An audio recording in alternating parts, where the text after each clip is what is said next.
initiatives, like this first series of joint webinars. We observe growing interest for NEC contracts, especially since the COVID-19 pandemic, and the collaborative approach seems appropriate and encouraged when we have to achieve more and more complex construction projects. So as CICA, we are very pleased to partner with NEC to inform our contractors about all the possibilities in terms of models of contracts. For example, early contractors' involvement and the NEC Clause 22 seem to be very appreciated to de-risk the projects. So the idea of these webinars is really to have a discussion, to listen to NEC experts, but also to hear about the experience of the contractors who have used NEC forms for their projects. The aim is really to understand when it is appropriate to go for NEC contracts or not, and how to implement them, and how does it impact contract management. So this webinar today will be an introduction to NEC contracts, and it is the first one of a series. So the next ones will focus respectively on early contractors' involvement, dispute avoidance, and the climate change clause of the NEC contracts.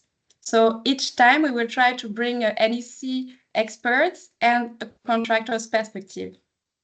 So today we are very pleased to have with us John Cherry, who is NEC practice lead at Stantec UK, and Marilia Xantuli, who is a contract manager with CML International, which is Strabag's in-house contract management and legal department based in Vienna. So we will listen to our speakers, and if you have any questions, please type them in the chat, and you can also raise your hand at the end. After the two presentations, we will keep some time for the discussion. So John, the mic is yours. Okay, so my name's John Sherry.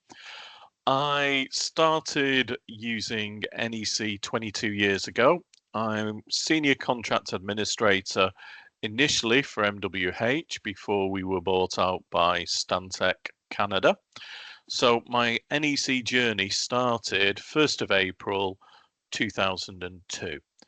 I was heading to a small northern town called Preston, and I was going to manage a team to deliver between 125 million and 250 million of NEC design and build contracts utilizing option C target cost contracts. So my employer had persuaded our client that their capital investment program, which was called AMP3, which began in 2000 and was going to run to 2005, which was going to be their biggest yet at 1.5 billion. The only way to deliver that amount of work over 3 years would be to grow capacity via 3 geographic frameworks: North, South, and Central. So we awarded the initial framework based on contractor's fee, quality scores for finances, health and safety, and quality of work, and they priced a bundle of 12 contracts. So effectively, the only commercial measure we had was their overhead and profit, their fees. So my first 6 months was involved trying to negotiate tender target costs with an incumbent contractor that was promised the work by their geographical location, and our prime contract incentivized us on 30% of any savings or punished us 30% of any overspend. So I turned up in Preston, 2 graduates, no training, no copies of the contract, not the best start. Probably made every potential mistake possible to make and then had to fix it. A good learning experience, but not a great way to spend yours or the client's money.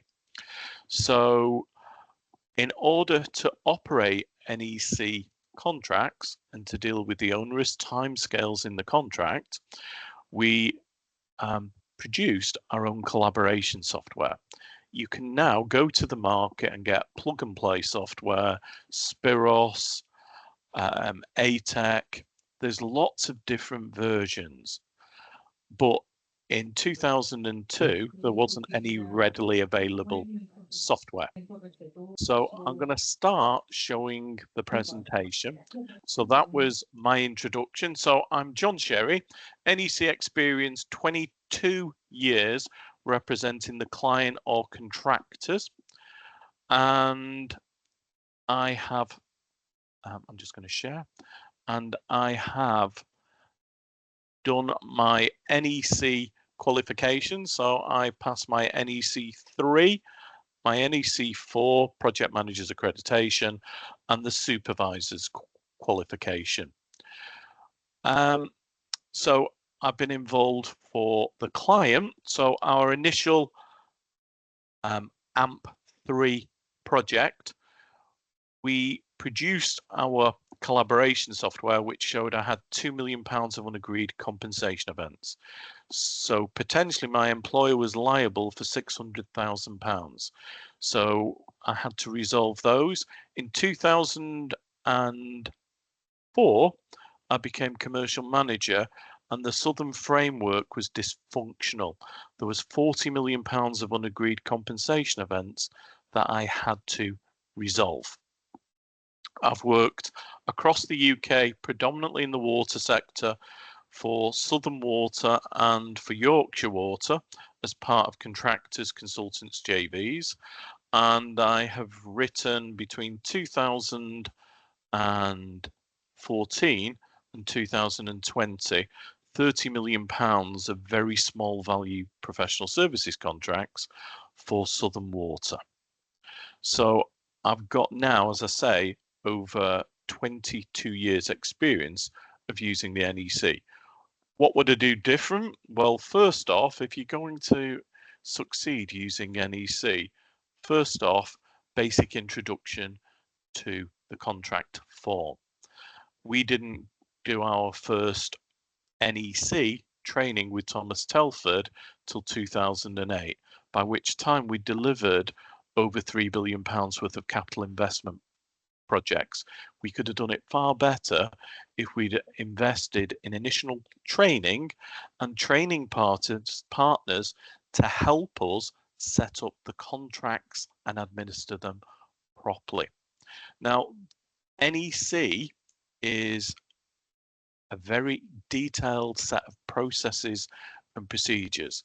So to succeed, you need to support the teams in delivery with collaboration software.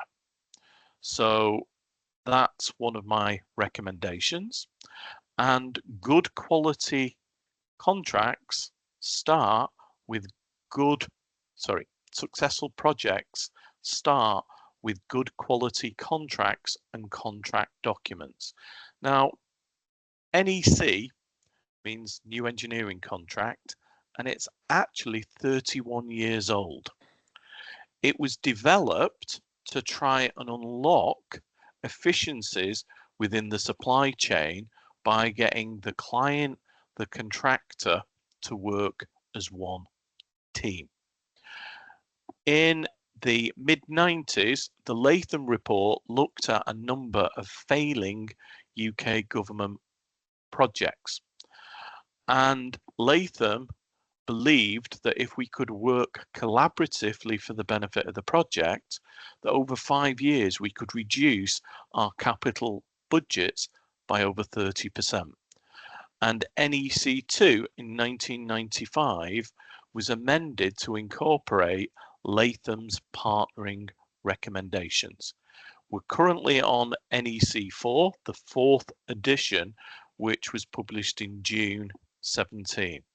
The NEC principles are that the NEC is a family of contracts which stimulate good management, can be used for a wide variety of commercial situations. So we have different payment options, clear and simple documents using plain language, and minimal use of legal terms. Clear division of functions between the project manager, the supervisor, who is there to ensure that the contractor provides the works to the quality obligations in the scope, and for the PM. Some issues with the NEC are onerous timescales. It requires the project manager, the supervisor, or the contractor to act now, and it's very detailed set of rules, processes, and procedures. And each iteration, as we've gone from NEC 1 to 4, has introduced more pinch points where the project manager can find itself disadvantaged if it fails to comply with the onerous timescales in the contract. So you really need to use collaboration software with a ball in court function to ensure that you comply with the contract. Multidisciplinary, so we can use the NEC for any part of the construction supply chain, whether it's procurement of materials, design. We can use an NEC contract, the ECC, the engineering construction contract, to do design and build. There are build, own and operate contracts. There is an NEC contract for every part of the construction supply chain. It allocates risks fairly as it's written, and because there are a number of different modular parts to the contract, it allows the client to use standard forms of contract which everybody understands without making any significant changes. There are additional standard clauses, Z clauses, for use in Australia, New Zealand, and in China, where in Hong Kong, NEC is the chosen government form of contract. The most important objective of the clauses in the contract are that every procedure is designed to contribute rather than detract from the effectiveness of the parties. It's founded on two principles: foresight applied collaboratively, so the jewel in the crown of the NEC is the early warning process, where if either the project manager or the contractor becomes aware of a risk that could increase the costs, delay completion, or impact on quality, they notify each other of the matter. And then we have a meeting where we get together and, for the benefit of the project, seek to mitigate that risk before it's encountered. Also, with regards to foresight and collaboration, we have compensation events, which in most contracts will be classed as a variation. A compensation event is a client risk that, if it occurs through no fault of the contractor, may entitle the contractor to additional time and money. Compensation events are evaluated before the work is carried out. The contractor includes in its quote for both time and money, and includes for reasonable amounts of time and money for risks that are not compensation events and have significant chances of occurring. Now, I'm just flashing up on the screen the ECC NEC4. First change in NEC4's drafting is that the first clause was split into two. 10.1, the parties, so in the ECC that is the contractor and the client, the project manager and the supervisor shall act as stated in the contract. To operate the NEC, we have to strictly follow the contract as written. The NEC contracts are a detailed set of processes and procedures which we need to follow. 10.2, project manager, supervisor, client and contractor also work collaboratively. As I've said, one of the jewels in the crown in the contract is clause 15, the early warning process, which is designed for the benefit of the project to help the contractor and the PM reduce risks that could increase the total of the prices, delay completion, delay meeting a key date, or impair the performance of the works.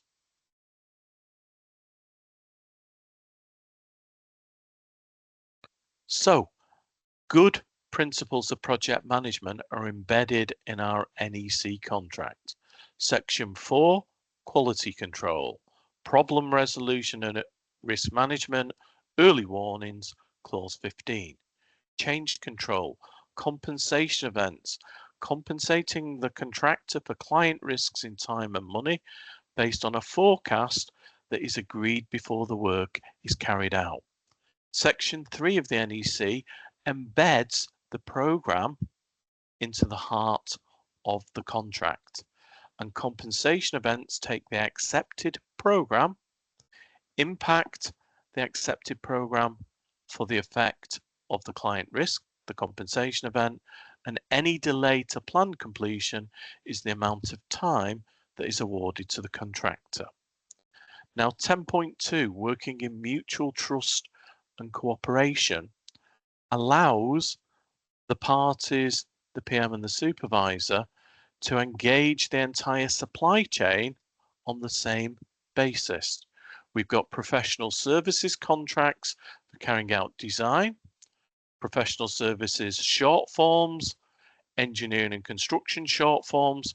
So where we have repetitive work, which is relatively low risk, we can use the short form of the NEC contracts. Full form for construction, we have subcontracts, facilities management, term services, alliance contracts, design and build. So we can use the NEC to engage the entire supply chain where we all work collaboratively. Now, the secret to a successful project is a well-written and well-drafted contract. First two documents forming an NEC contract, and this is just an extract from the engineering and construction contract, are contract data. Contract data part 1 and is put together by the client, and parts 1 and 2 represent the commercial bargain between the parties. So contract data part 1 identifies client scope, the main options, so the payment option and the form of contract. We then, in every contract, include the first 9 sections of the NEC, and I'll just flash that up again from the contract. Looking at the engineering and construction contract, we have here 9 sections in every contract. So section 1 starts at clause 10, general. Section 2, contractor's main responsibilities, starts at clause 20, the program, quality management. So in the ECC, the 9 core sections are in the first 30 pages. The client pre-award chooses a payment methodology. So option A, price contract lump sum. Option B, price contract with a bill of quants. C, D, a target cost contracts where the contractor is incentivized against a target. Option E is a cost reimbursable contract, time and expense, and option F is a subcontract management contract. So the client chooses an option and it introduces 2 pages of additional clauses that dovetail with the 9 sections in the base contract.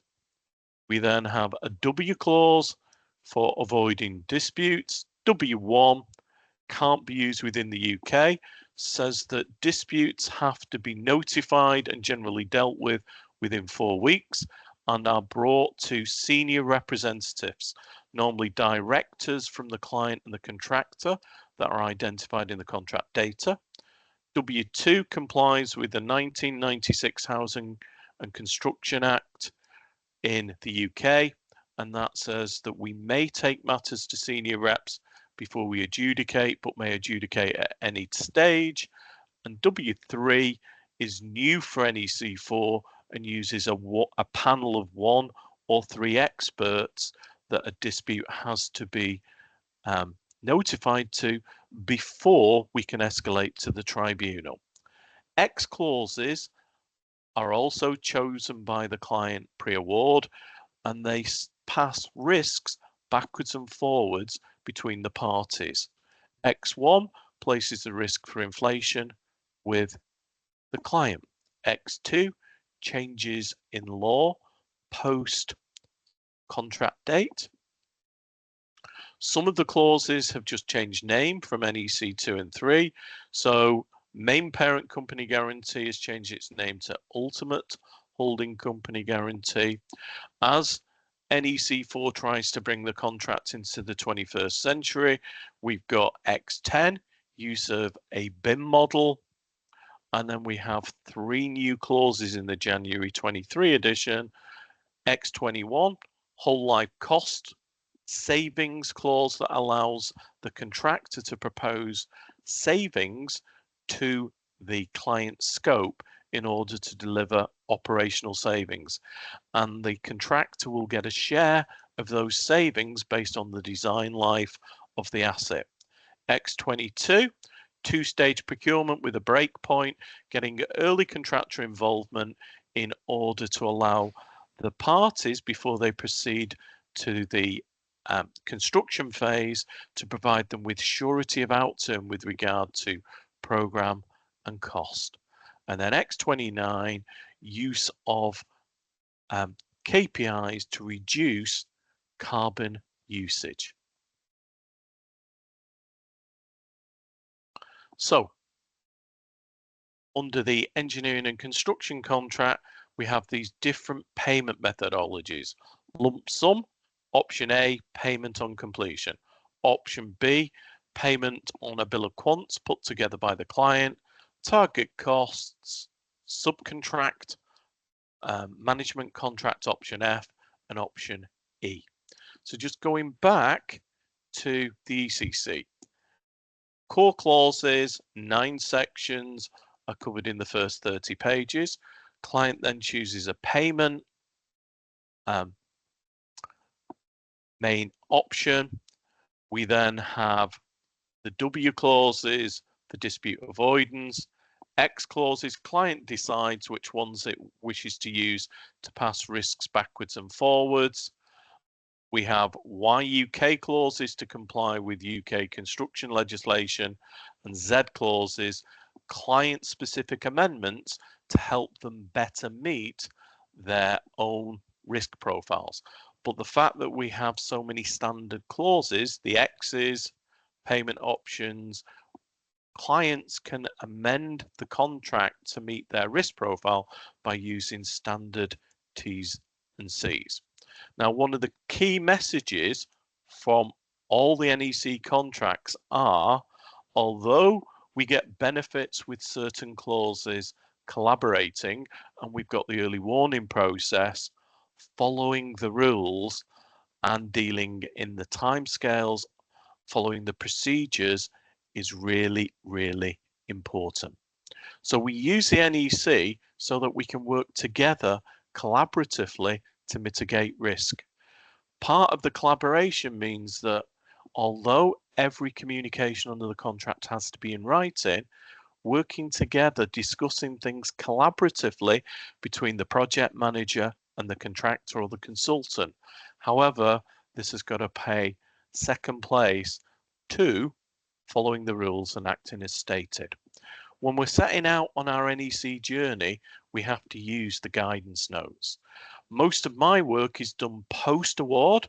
So post-award, I will use volume 4, managing an engineering and construction contract, or managing a PSC. If I'm doing procurement, I'll use volume 2. And then we have various volumes 1 and 2 to help you choose the correct models to procure your consultant or your contractor. So, as I've said, the NEC does come with an administrative burden. So to ease that administrative burden and help reporting, we need to use collaborative-based, web-based systems. Lots of different ones available, predominantly developed in the UK, where the contract was first used, CMAR, Spiros, ATEC. Also, if we're passing documents backwards and forwards as part of the design process, which has to be accepted by the PM, you're going to need to have some type of document management system. Now, where to spend pre-contract energy? First of all, go through your pre-qualification of an appropriate consultant or contractor and invest the appropriate amount of time and energy to choose your particular contract option. A number of disputes that I've got involved in, the particular client lawyers have chosen the wrong form of contract, or we have very poorly written scope and inappropriate pricing. The secret to good projects are robust, clear, detailed contracts. And you want to ensure that you have the right contractor to carry out the works at the right price.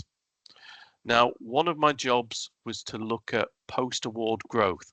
We were given by a client some emergency work, which we had over just under 12 months to procure £150 million worth of work to improve bathing waters in the northwest of England. So that's quite a small timescale to design, build, procure, operate and commission £150 million of emergency works.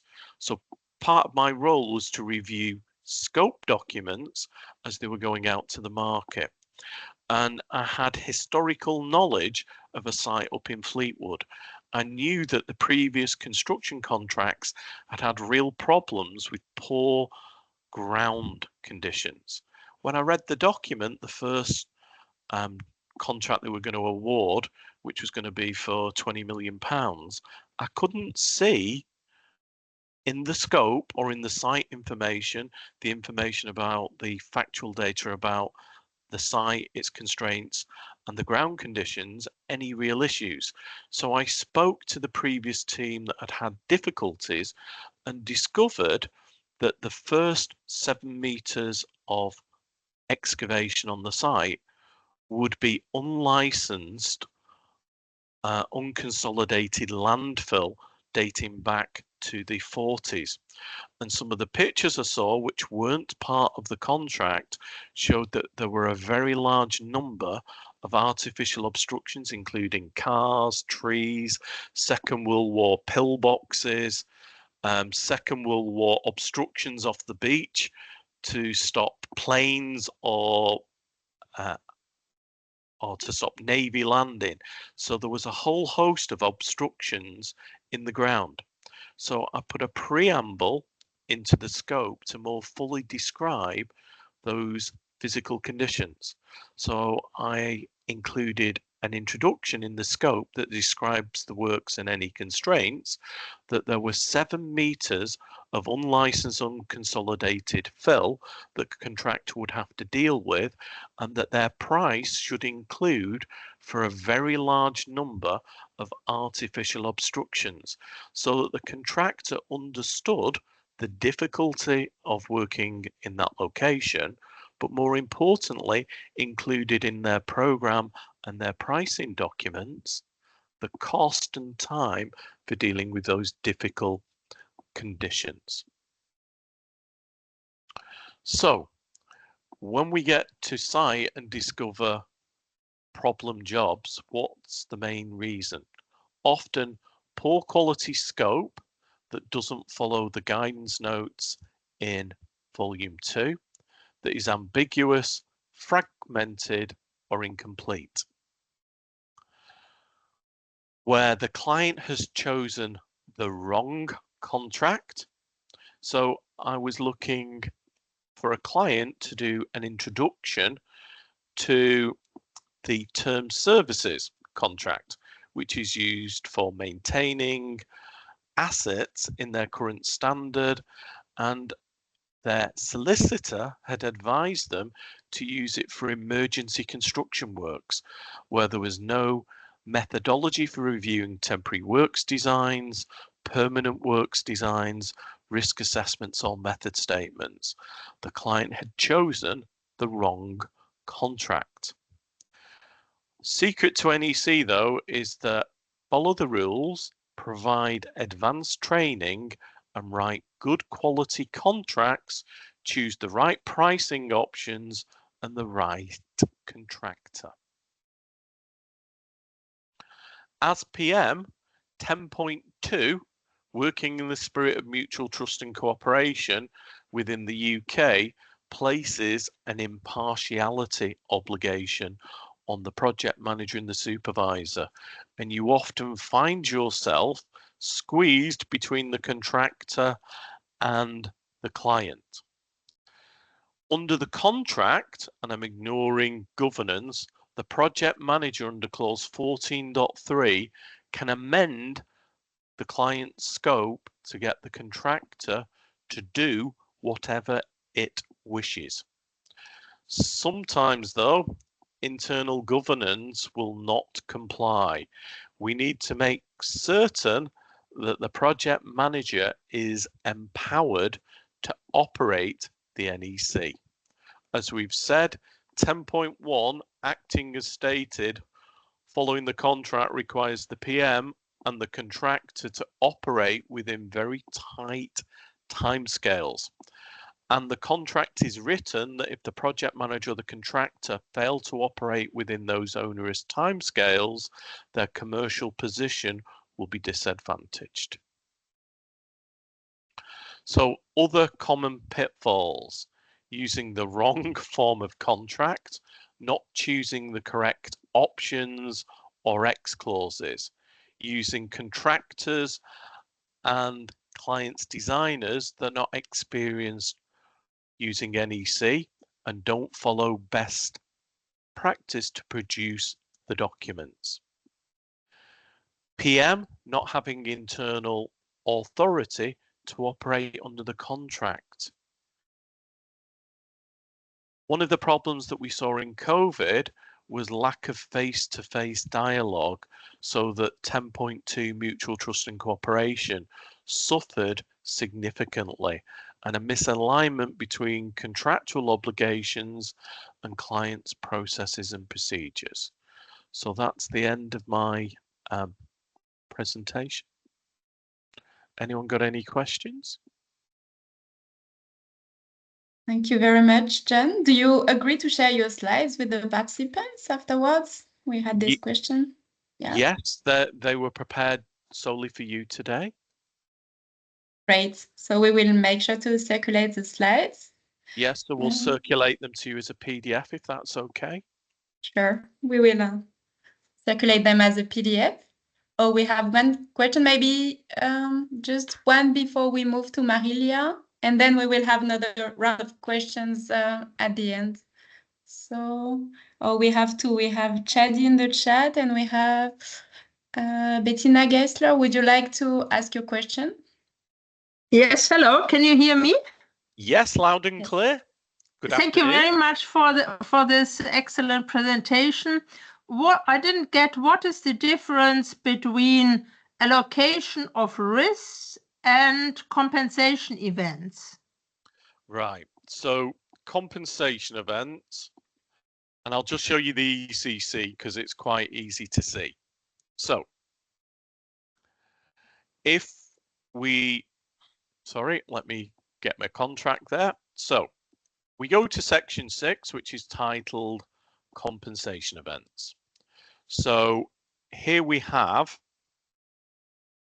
in clause 60.1, 21 events that may entitle the contractor to additional time and cost, providing one of these risks does not occur through the fault of the contractor, and certain of these, i.e. any compensation event that doesn't arise through the fault of the contractor, then they have to be notified within 8 weeks. So these entitle the contractor to additional time and money, but depending on the main options, and I'm just going to flash going back. So if we go to option A, the contractor gives a lump sum price based on contract scope. So obviously the contractor under option A has way more risk than it does under option E, where it's just being paid time and expense. So choice of our contract type, target cost shares subject to pain gain, the risk more fairly between the contractor and the client. And then we have additional client liabilities, which are the compensation events. Does that answer your question? Yes, thank you. And we also have Chadi Khaled. So Chadi is the president of Eurovia Infra, who's asking if you could repeat the names of the management softwares, please. Yeah, so now NEC are not selling software. When I started our journey, because potentially making a loss or a gain on £1.5 billion of capital investment could have either made our company's best profits ever or wiped us out, we developed our own. So we started off with Expedition, which was initially a Primavera product, and that's become ATEC now, which I believe is a Microsoft product. Spiros is another NEC software that was produced by one of the initial drafters, Stuart Kings of the NEC. And then CMAR is actually listed in the contract as a sponsor of the NEC, and it's referenced in the documents. There are lots of different systems. I'm not going to recommend any.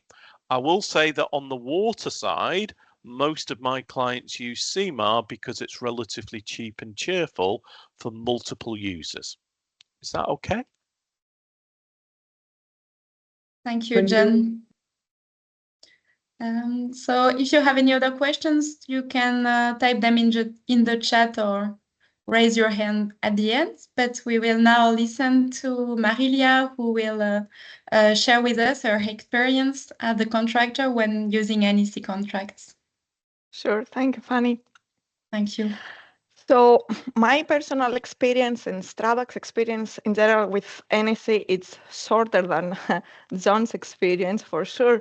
So our starting point was like with a bit of hesitancy, if I'm honest, because Strabag is working quite a lot internationally, has used all sorts of contracts, and it was quite known that NEC has this unique structure and departs from the approach of other type of contracts. So when Strabag started becoming involved mostly in UK, because it became in the last decade quite involved in the UK market, and with that came the involvement with NEC. The team, I wouldn't say like was hesitant, but was approaching NEC like, what is this new contract for us? But this like quite quickly changed because once you start reading through the contract and seeing how simple and easy to use it is, I think it really grows on you. And we have seen a lot of benefits by using it. I heard also John saying before that it's quite detailed and has a lot of processes inside, but at the same time, I would say it's like quite less descriptive of or prescriptive in many parts, and that makes it also quite easy to use. And we can see that also quite a lot from the tendering phase. So when we are expected to bid for a project and we know that it's going to be NEC based, we know that the negotiation process is going to be easy, so to speak, because as also John mentioned, the language that is used is quite plain and simple, or the risk allocation is also quite balanced. So, you know, you might have to discuss a bit of commercial issues or discuss certain parts, but we have not seen, and we don't see like heavily amended NEC. It's quite respected in the form that it is.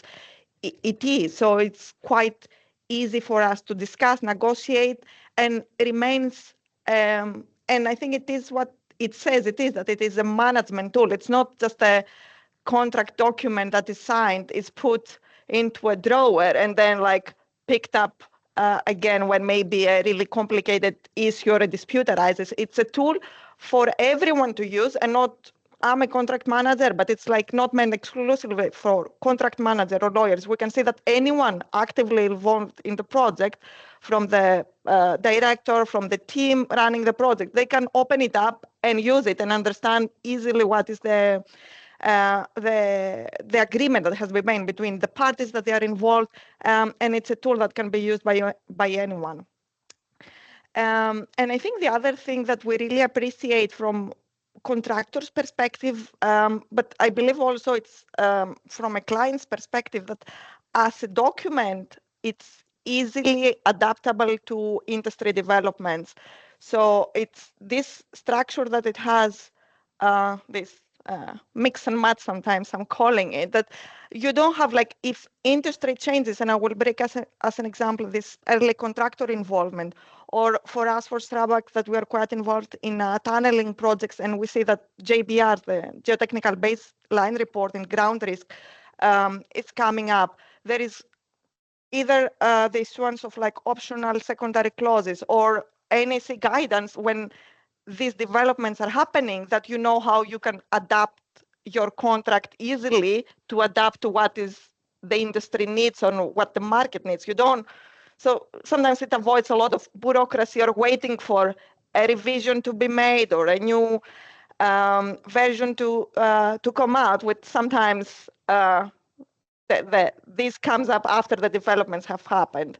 So for us, as I said, as Strabag, we use it quite a lot in UK and in different type of projects, quite a lot of tunneling, but we see it also now in hydropower, in buildings. So far, we haven't seen a limitation, and there shouldn't be any limitation in what type of projects as a contract can be used. We've seen it also quite a bit in Southeast Asia. I think there is also quite a market there, also with infrastructure projects.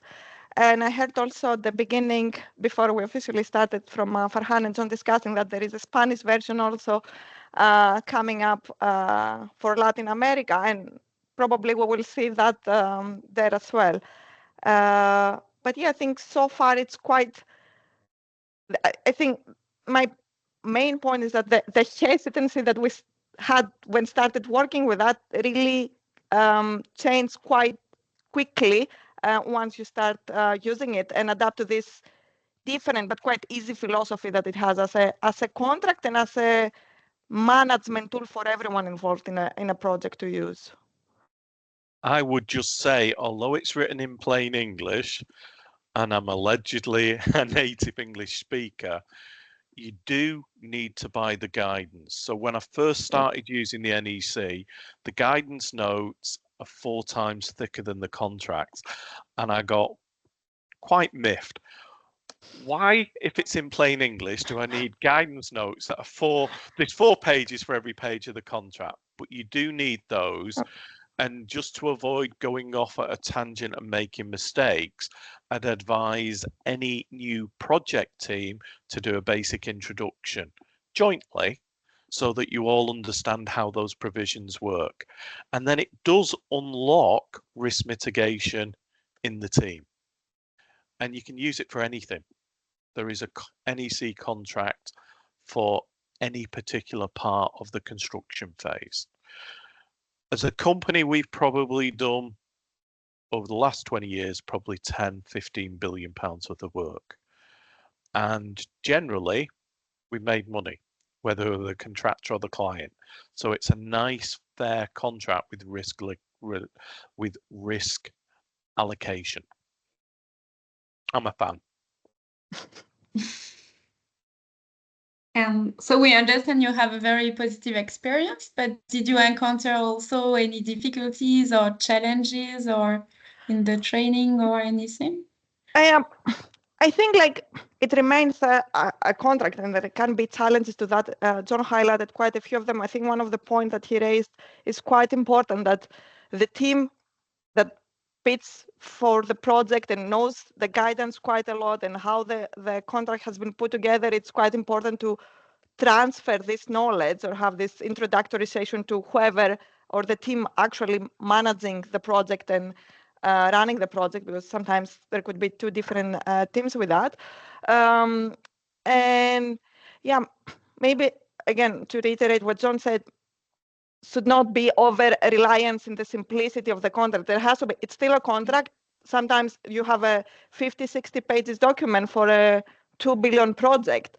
So it's not to be overlooked, but it has to be like really thoroughly prepared and read, and all the documents that come with this main and secondary options.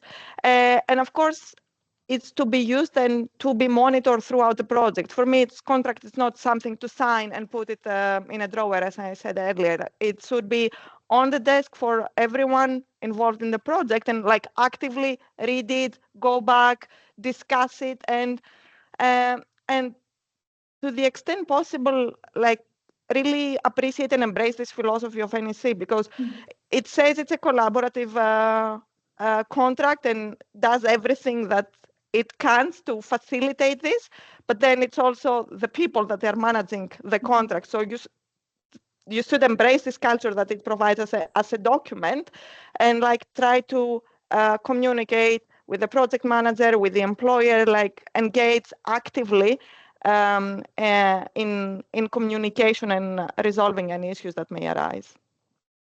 So for the last 20 years, I've said exactly what you've said. This contract sits on the desk and we follow the rules. You don't wait till you fall out, because if you fall out and you've not followed it, then you've got to go and pay for legal opinions. And we all know lawyers will give us an opinion if we're paying.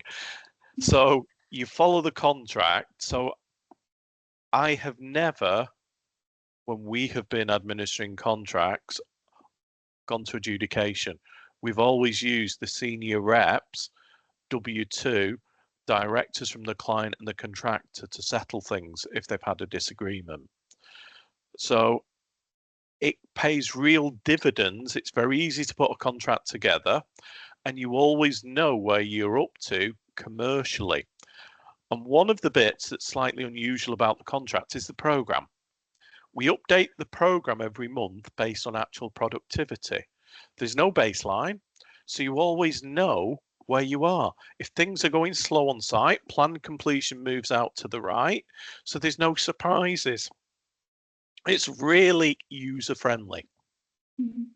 And we say that the contractor should have this philosophy, this NEC culture. We understand on the employer side it's working very well in the UK, for instance. Marilia mentioned also Southeast Asia. In the rest of the world, do you see the capacity of the client? Are there any capacity building actions for also the employers' teams to be skilled and in this NEC philosophy? Did you encounter any difficulties, or is it working easily? So training is moving out as we go into different environments. Tends to be that we start off with experienced consultants or contractors from the UK moving out.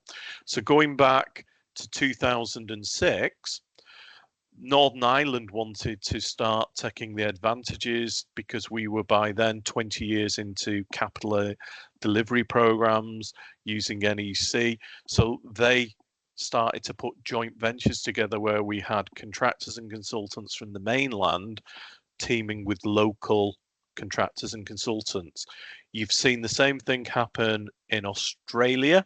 Melbourne Water put out, I think it was about £150 million worth of work in 2016. So you tend to get an early adopter. So the Pan American Games was an early adopter using option F, where we've got an immovable end date and the client is prepared to pay for that. So we're using option F to procure subcontractors, and then it sort of ripples out.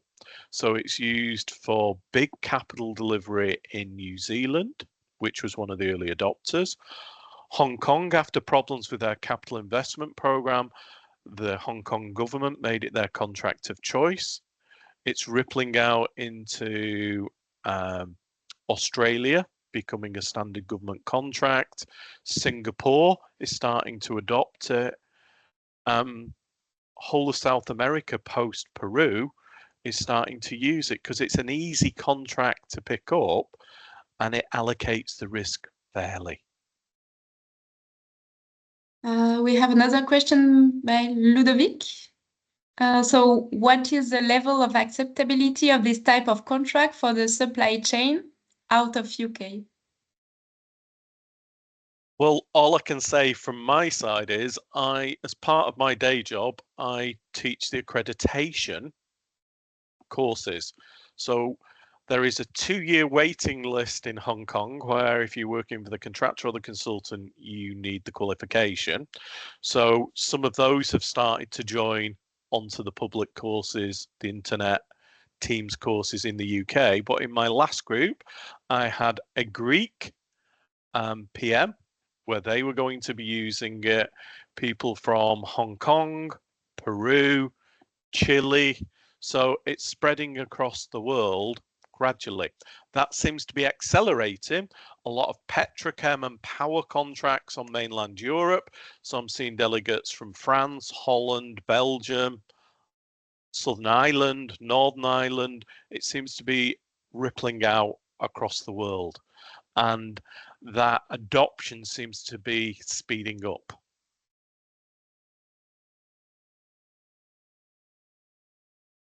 Do we have any other questions?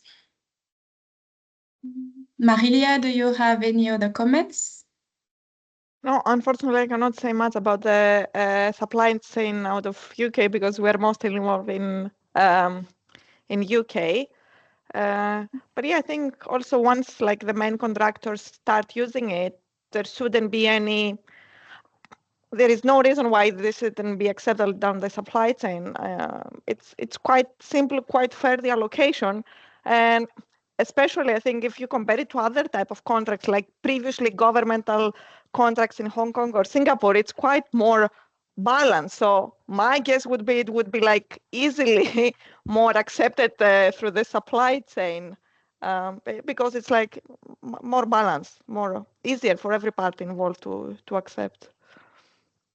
But you've got to use your collaboration software to keep up to date. Have you used options C or D, the target cost contracts, or not? C quite a lot. Maybe it's the one that we use the most from all the NSC options, but target C mostly, I think. Could I just share my screen for a moment? So for options C, D, E, and F, so the contracts where we're either paying all the costs or we're subject to pain gain, my favorite collaboration clause is, let's just do control find, is 20.4. And this clause, so I started off as a tunnel contractor, not with Strandberg. From being 15, I worked on tunnel contracts. And internally, we would do our own internal reporting, and once a month we'd have a cost value reconciliation meeting. Most of our contracts in those days were similar to option B, bill of quants. So this, on the contracts which are a target or cost reimbursable, is my favorite collaboration clause. The contractor prepares forecasts of the total defined cost.